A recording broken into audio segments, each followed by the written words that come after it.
What's up, guys? Another video here. Today we're going to do AP Psychology, most notably the easiest AP exam, tied with like AP Computer Science and AP Statistics.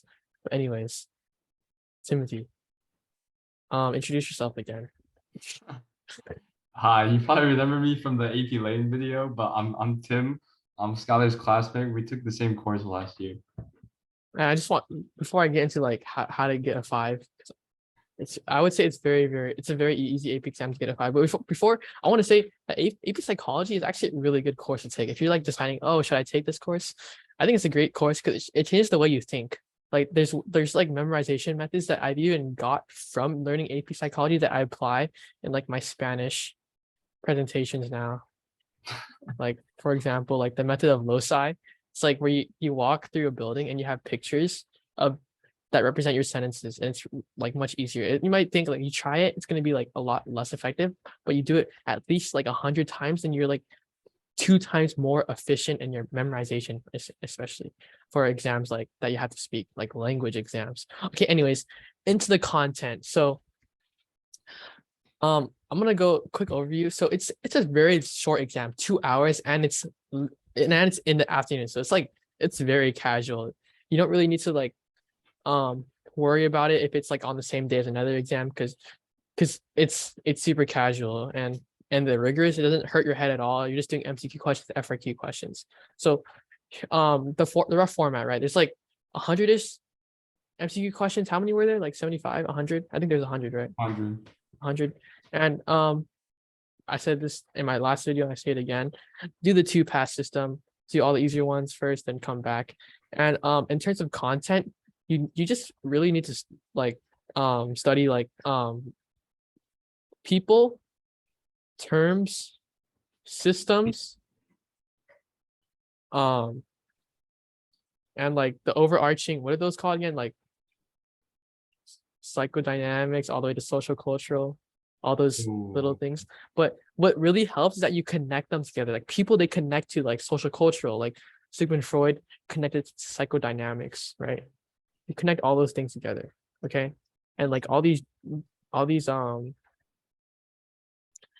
people, all these ideas, you connect them all together. So that's the best way to actually remember and retain your knowledge. And obviously it'll help on the FRQ as well as you develop your stuff. But anyways, in terms of resources, best person I know is a YouTube course, and his name is Mr. Sin. yeah. If you guys know Heimler history, I recommend that you watch him for all your history videos. But basically, he's he's actually been verified by Heimler. Like in his first video, in his comments, you could see that like Heimler, like he has like basically the verification on Twitter, but to teach AP Psychology, and he does other classes like AP Human Geography. If you're taking any of those, yeah, watch all his videos. Do everything he tells you because he knows what you're talking about. He also sells this like AP review packet, and also and even Heimlich does as well. Personally, myself, I didn't get it, and I don't think you need to get it. I think it's kind of like a scam, to be honest. I mean, I think it's probably good, but I think there's better resources out there instead of studying. But I don't know. I haven't got it yet, but it's pretty pricey, and it's honestly, if you want to do it, just do it to support them. But anyways, now after you do your MCQs, which is basically on concepts, right? You want to there on the FRQs, there's 2 FRQs, and one of them is always going to be an experimental FRQ. You can always rely on those. And here's where you guide your studies for the FRQ. You have to know your statistics. People think psychology is like, what statistics is on AP Psychology? Yes, it is on AP Psychology. So what do I mean by that? The key term that I feel like is 50% time, like it's so often you find on the FRQ, is random assignment and experimental models. You should really know like how experiments are carried out like correctly. Okay.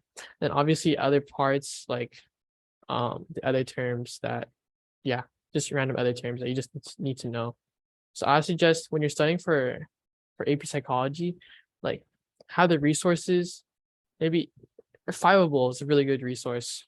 Have you used Fiveable, Timothy, for AP Psychology? use it a lot. Use it a lot. It's good for a lot of other courses, but especially like courses that are focused on content like AP World and especially AP Psychology. Fileable is a good source. I feel like resources that are meant for these sorts of exams are very, very important. And obviously do a bunch of practice. That'll help a lot in the FRQ. Maybe like 2 or 3 is good enough, I would say. Do more if you're feeling good. And then there's a bunch of AP Classroom stuff. AP Classroom, super underrated. Do your official questions. I would say that for all the exams. And that's basically all about AP Psychology. Tim, do you have anything to add? I'd say really don't slack on studying because they literally teach you in the psychology course that cramming information is bad because you'll forget most of it. So I'd say like at least a month in advance, you probably want to start reviewing your terms and your concepts. Yes. Because I know some people who waited until like the last week or two to just start like reading a bunch of stuff and they didn't do so well. So I'd say start early. And do you remember this graph, Timothy? Looks like this is what cramming does. I talked about in my video, my overview video, that for AP Psychology especially, like you can cram, but I did not mean like 1 week cram. I meant like month. Actually, wait, I did say 2 weeks in my video.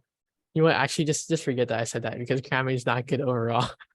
Okay, anyways, this is what happens when you cram. This is your memory right now, right? I think this was called the Ebbinghaus curve. Or just like curve of forgetting. Curve of forgetting. Yeah. Oh, that might be on the next FRQ or even MC. It's probably going to be on MCQ. It's going to be on exam. Anyways, that's the curve of forgetting when you don't restudy and you don't retain. But here's what happens when you study again and again over multiple periods of time. It's like this, right? Wait, is that how it looks like? I don't remember. I think it is, right? And then since you restudy again, it's like this, but now the instantaneous slope like is not as steep. So it's like this and it's like this. And you notice like you notice how it's like it's less forgetfulness, right? The deeper you are is the less you remember. Okay, it's like the amount of accumulated knowledge. And it's true for like literally all AP exams. It is why I like AP Psychology in particular, because it teaches you how to actually study. Like it's pretty practical in your way of studying. So yeah, that's just it. Anything else, Timothy? That's it for me.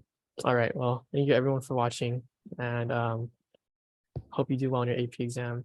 Oh, by the way, we have credibility. We both got 5s. So yeah.